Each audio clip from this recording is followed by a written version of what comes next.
SSC 25 আজকের এই free সাজেশনটা তোমাদের জন্য, যেটা তুমি ফলো করলে কেমিস্ট্রিতে 100% কমন তো অবশ্যই পাবে, সাথে তুমি বুঝতে পারবে যে কোন টপিকগুলো তোমাকে বেশি করে পড়তে হবে, কোন টপিকগুলো তোমাকে বাদ দিতে হবে।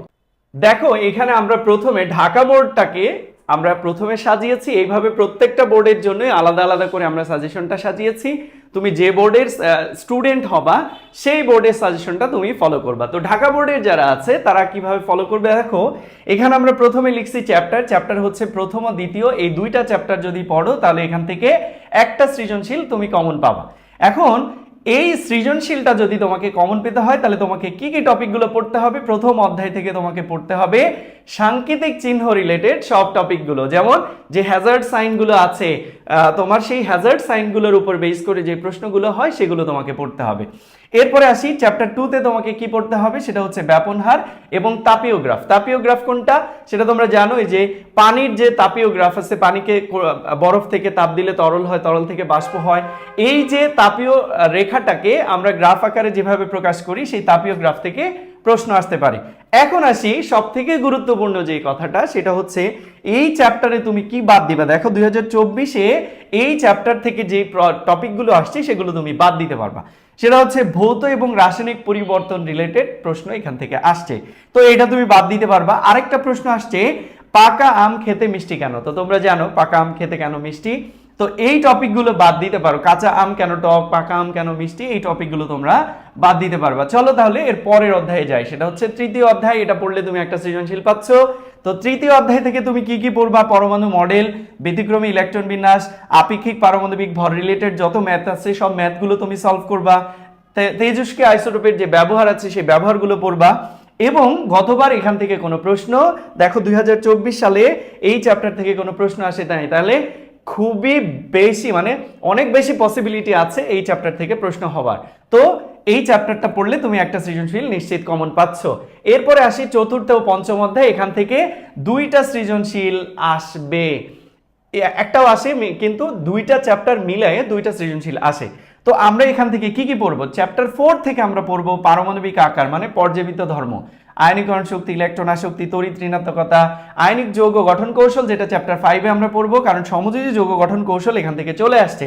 তাহলে আয়নিক যৌগ গঠন কৌশল এবং আয়নিক যৌগের পানিতে দ্রবণীয়তার কৌশল, এই টপিকটা খুবই ইম্পর্টেন্ট এই চ্যাপ্টারের মধ্যে, চ্যাপ্টার 5-এ। বাদ দিব কি, ইলেকট্রন বিন্যাসের সাহায্যে মৌলের অবস্থান নির্ণয়। তো আমরা জানি যে ইলেকট্রন বিন্যাস দিয়ে গ্রুপ এবং পর্যায় নির্ণয় করতে হয়, তো এই টাইপের প্রশ্নগুলো গতবার চলে এসছে, এই জন্য তোমরা এটা বাদ দিতে পারো। NH3 যৌগ গঠন কৌশল, তার মানে সমযোজী যৌগ গঠন কৌশল চলে এসছে, তো এটা তুমি বাদ দিতে পারো।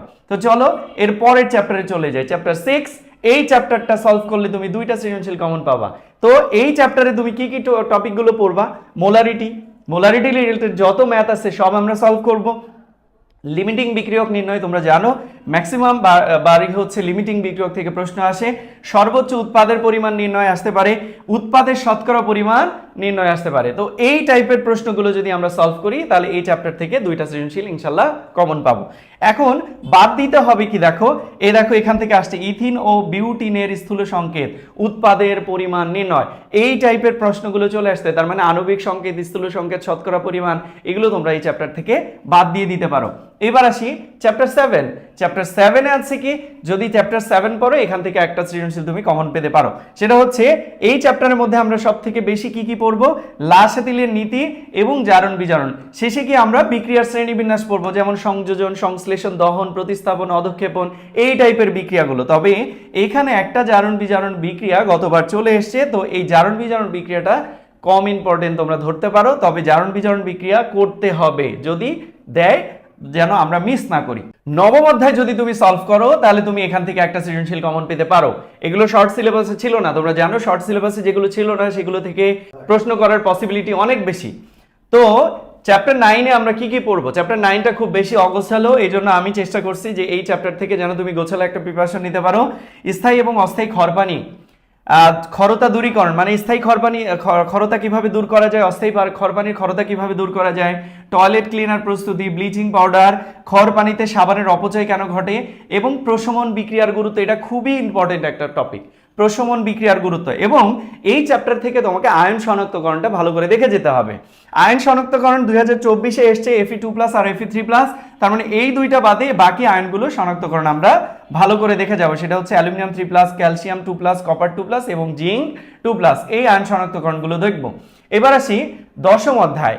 দশম অধ্যায় থেকে যদি তুমি প্রিপারেশন নাও, আমি আবারও বলি এগুলো শর্ট সিলেবাসে ছিল না, তার মানে এই চ্যাপ্টার থেকে প্রশ্ন হওয়ার পসিবিলিটি খুব বেশি। 10 অধ্যায় থেকে প্রিপারেশন নিলে তুমি একটা সৃজনশীল সম্ভাবনা খুবই বেশি। তো এই চ্যাপ্টার থেকে তুমি কি কি পড়বা? এই চ্যাপ্টার থেকে পড়বা ধাতু নিষ্কাশন, আয়রন, অ্যালুমিনিয়াম, জিঙ্ক, কপার, এবং কপার থেকে কপারের স্ববিজারণটা আসার সম্ভাবনা খুব বেশি।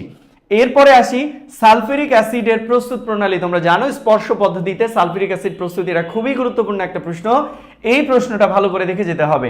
এরপরে আসি সালফিউরিক অ্যাসিডের জারক, নিরোধক এবং অ্যাসিড হিসাবে ক্রিয়া।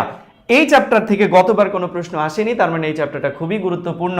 এবার আসি একাদশ অধ্যায়, যে চ্যাপ্টার থেকে একটা প্রশ্ন নিশ্চিত কমন থাকবেই, মানে কেউ যদি এই চ্যাপ্টারটা পড়ে যায় শুধু একটা সৃজনশীল পাবে নিশ্চিত।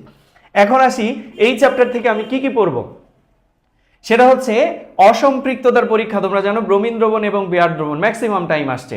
হাইড্রোজেন সংযোজন সাথে পানি সংযোজনটাও আমরা পড়বো, অ্যালকিন এবং অ্যালকাইনের, অ্যালকেন, অ্যালকিন, অ্যালকাইন, অ্যালকোহল থেকে জৈব অ্যাসিড প্রস্তুতি, এটা আমরা ফ্লো চার্টের মাধ্যমে খুব সহজভাবে শিখবো ইনশাআল্লাহ। পলিমার বিক্রিয়া, প্লাস্টিক যৌগের অসুবিধা। এবার আসি গতবার আমাদের এই চ্যাপ্টার থেকে আসছে পলিমার যৌগ পরিবেশ দূষণ ঘটায়, অর্থাৎ প্লাস্টিক যৌগ পরিবেশের দূষণ ঘটায়, এই টপিক থেকে প্রশ্ন আসছে। এরপরে আমরা দেখব দ্বাদশ এবং একাদশ, এই দুইটা চ্যাপ্টার মিলায়ে সবসময় প্রশ্ন হয়। দ্বাদশ থেকে ইন্ডিভিজুয়াল প্রশ্ন খুব কম হয়, তো এই দুইটা চ্যাপ্টার যদি মিলায় প্রিপারেশন নাও তাহলে তুমি একটা সৃজনশীল কমন পাবা। 11 অধ্যায় থেকে আমরা কি কি পড়বো সেটা আমরা বলে দিলাম। এবার আসি 12 অধ্যায় থেকে আমরা কি কি পড়তে পারি, সেটা হচ্ছে বেকিং পাউডার প্রস্তুতি, বেকিং পাউডারের কেক ও রুটি ফোলানোর কৌশল, ভিনেগার প্রস্তুতি, টয়লেট ক্লিনার প্রস্তুতি, টয়লেট ক্লিনারের টয়লেট পরিষ্কারের কৌশল, সাবান ও ডিটারজেন্টের কাপড় পরিষ্কারের কৌশল, কৃষি ও শিল্পক্ষেত্রের রসায়ন। তোমরা জানো এই টাইপের প্রশ্নগুলো খুব কম হয়, তারপরেও এগুলো যেহেতু চ্যাপ্টার 11-এর সাথে রিলেটেড করে দিবে, তার মানে এই টপিকগুলো তোমাদের পড়ে যেতে হবে। এই চ্যাপ্টার থেকে গতবার কোনো প্রশ্ন আসেনি, তার মানে এই চ্যাপ্টারটাও তোমাদের জন্য খুব বেশি গুরুত্বপূর্ণ। এভাবে আমরা প্রত্যেকটা বোর্ডেরই কেমিস্ট্রির সাজেশনটা রেডি করেছি, যেটা তোমরা পেয়ে যাবে সম্পূর্ণ বিনামূল্যে। এই সাজেশনটা যদি তুমি পেতে চাও তাহলে এই কমেন্টে একটা লিংক আছে, সেই লিংকে ক্লিক করো, একটা গ্রুপে চলে যাবা, সেই গ্রুপে জয়েন করলে তুমি ফ্রি অফ কস্ট এই সাজেশনটা পেয়ে যাবা, এবং এই সাজেশনের উপর বেস করে ফ্রি ক্লাসগুলো তুমি পেয়ে যাবা।